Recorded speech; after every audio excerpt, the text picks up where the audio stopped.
Olympic போட்டிகளில் பங்கேற்கும் தமிழக வீரர் வீராங்கனைகளுக்கு எதிர்க்கட்சித் தலைவர் எடப்பாடி பழனிசாமி வாழ்த்து தெரிவித்துள்ளார்.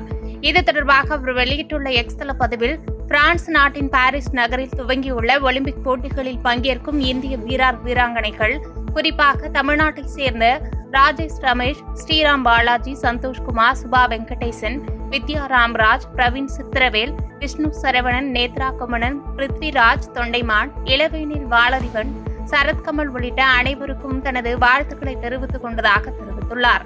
தடகள உலகின் ஆக சிறந்த மேடையில் சிறப்பாக விளையாடி பதக்கங்களை குவித்து நாட்டிற்கு பெருமை சேர்க்க வாழ்த்துவதாகவும் அந்த பதிவில் கூறப்பட்டுள்ளது. சென்னை மெட்ரோ ரயிலில் இளைஞர் ஒருவர் கஞ்சா பயன்படுத்தியது பரபரப்பை ஏற்படுத்திய நிலையில் சம்பந்தப்பட்ட இளைஞரை போலீசார் கைது செய்துள்ளனர். சென்னை மெட்ரோ ரயிலில் கஞ்சா பயன்படுத்தியதாக உணவு டெலிவரி ஊழியர் புவனேஷ் எனும் இளைஞரை போலீசார் கைது செய்துள்ளனர். மெட்ரோ ரயிலில் கஞ்சா பயன்படுத்தியதாக அதிமுக முன்னாள் அமைச்சர் ஜெயக்குமார் பதிவிட்டிருந்தார். மேலும் தமிழ்நாட்டில் தடை செய்யப்பட்ட போதைப் பொருட்களின் புழக்கம் அதிகரித்து சட்டம் ஒழுங்குக்கு சவால் விடும் போதை ஆசாமிகள் என்றும், இனிமேலாவது தமிழக முதலமைச்சர் சட்டம் ஒழுங்கு மீது கவனம் செலுத்துவாரா என்று கேள்வி எழுப்பியிருந்த நிலையில் தற்போது நடவடிக்கை மேற்கொள்ளப்பட்டுள்ளது. சென்னையிலிருந்து அந்தமானுக்கு செல்லக்கூடிய ஏர் இந்தியா விமானம் ஒன்று 90 பயணிகளுடன் சென்னையிலிருந்து புறப்பட்டு சென்றது. விமானம் அந்தமான் அருகே சென்றபோது அங்கு நிலவும் மோசமான வானிலை காரணமாக விமானமானது வானத்திலே வெகு நேரமாக வட்டம் அடித்துக் கொண்டிருந்தது.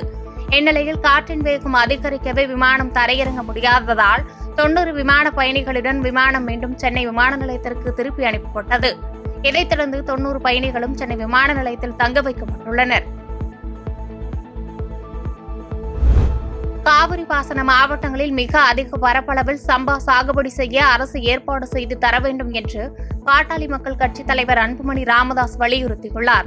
இது தொடர்பாக அவர் வெளியிட்டுள்ள அறிக்கையில், காவிரி நீர்பிடிப்பு பகுதிகளில் பெய்த மழை காரணமாக கர்நாடகத்தில் காவிரியின் குறுக்கே கட்டப்பட்டுள்ள அணைகள் நிரம்பி வழிவதால் மேட்டூர் அணைக்கு வரும் தண்ணீரின் அளவு வினாடிக்கு 80,000 கனஅடியாக அதிகரித்துள்ளது.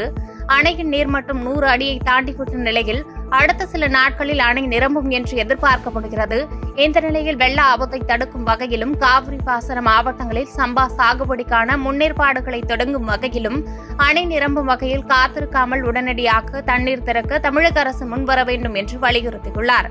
மேலும் காவிரி பாசன மாவட்டங்களில் சம்பா சாகுபடி செய்யப்படுவதற்கு வசதியாக வேளாண் துறை அலுவலகங்கள் வாயிலாக விதை நெல்கள் கூட்டுறவு சங்கங்கள் மூலம் உரங்கள் மற்றும் பயிர்க்கடன் கிடைப்பதற்கு தமிழக அரசு ஏற்பாடு செய்ய வேண்டும் என்று அன்புமணி ராமதாஸ் கேட்டுக் கொண்டார்.